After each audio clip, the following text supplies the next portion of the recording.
In this video, we're looking at some of the things you can do to support your team and your colleagues. Because for many of us, working from home, working apart from people, it's a big change. Also for the people who are still working in offices, they're being distanced from people. So our dynamic, the way we normally sit, the way we normally connect with people when we're working has all shifted.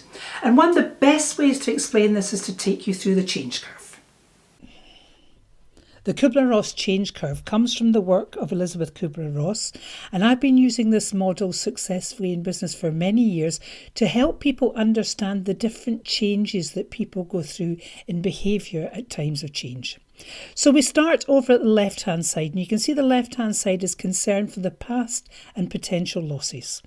And the rational response, the first responses people get when they're thrown into change is first of all shock and denial.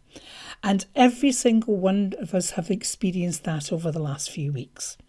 We then move into the emotional response. The curve starts to dip and we go into anger, blame and bargain. And this is where you get the panic buying, people becoming overwhelmed, can't understand how things are ever going to be normal again. And then we move into the point of apathy. That's when the emotions subsides, but people lose energy and it's impossible for them to be productive at that point of time. Now, for some people, they can go through this curve in a matter of hours, sometimes less than that. For some people, they're still going through a change curve of something that happened to them 20 years ago. So there's no right or wrong way to go through a change curve. The next stage that you're wanting to help people move towards is the acceptance. So it's accepting what's happening, it's accepting, especially at the moment, it's accepting everything that's happening and starting to explore the possibilities and potential of how we can best use this situation to do the best we can. And that's where we're starting to get to now.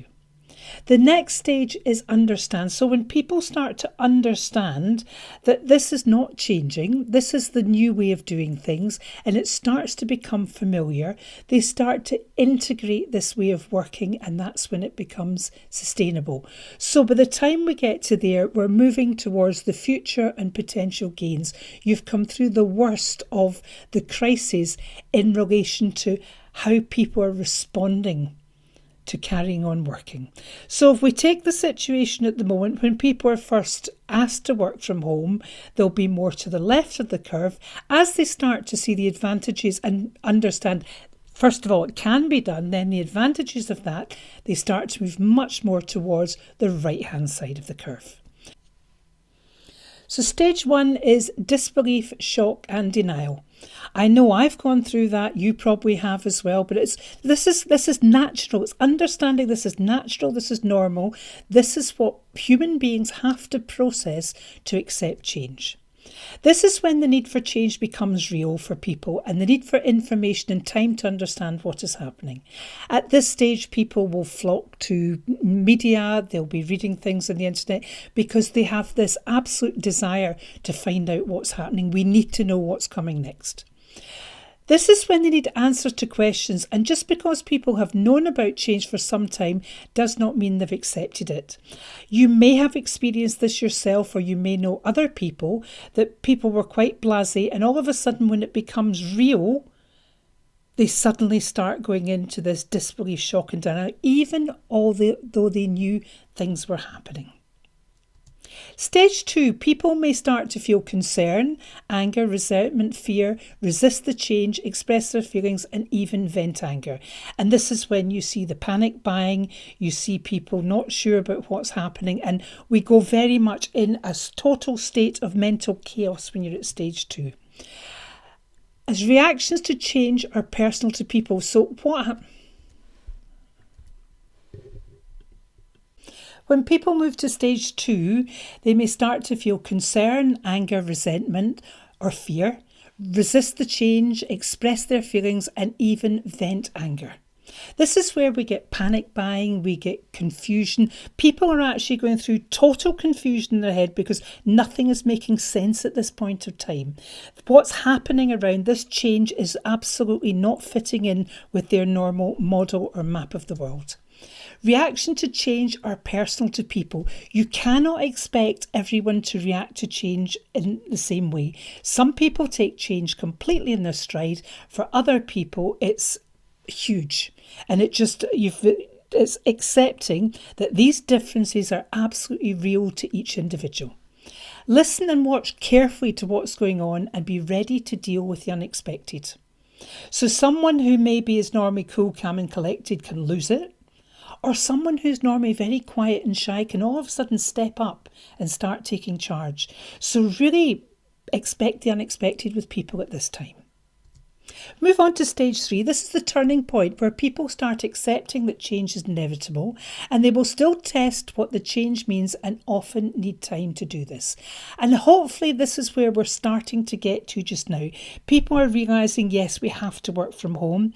Yes, we may have to self-isolate. We have to have concern for other people. And this is starting now to become the new norm. Support is crucial. You lay the foundations and make sure that people are well trained or well informed. So this is where it's really important that you have your online get-togethers. You connect with people, you're checking to see if people are okay. You're giving them whatever support they require from you, either as their leader or as their colleague. So just because we're working physically separately, you still want to keep that sense of community. Give people time to get up to speed as they're still learning the new ways of doing things. You cannot expect people to just deal with all this upheaval at the moment and start becoming productive.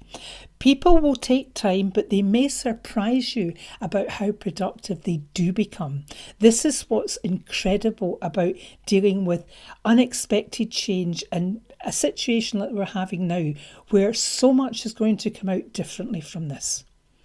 Stage 4 is when the change becomes integrated. This was when people start to get into the swing of things. They start to accept, okay, this is what I'm doing now. I now understand it. People start to see improvements and understand the value of why the change took place.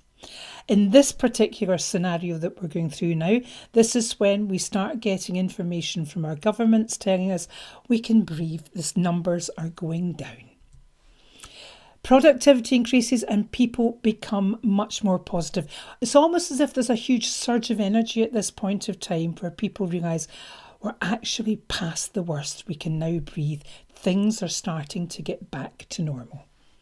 Celebrate success, because when people feel valued, listened to and understood, they feel connected to an organisation.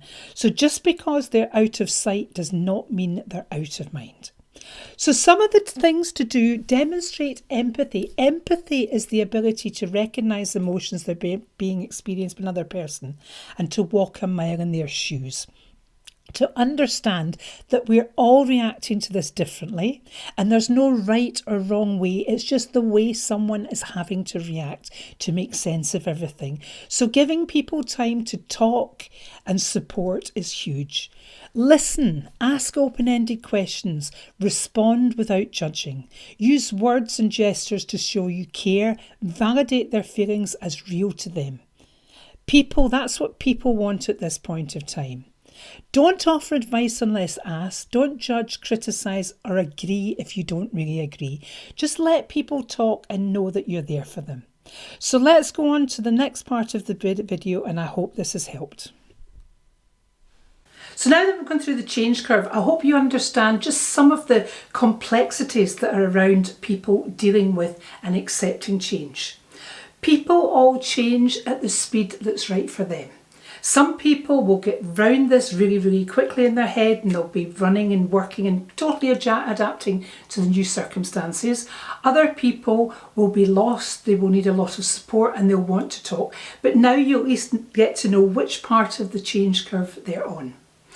One of the best ways to support people, I know we spoke about being empathetic, and it's to actually really make sure you have regular contact, preferably face-to-face contact over video if possible.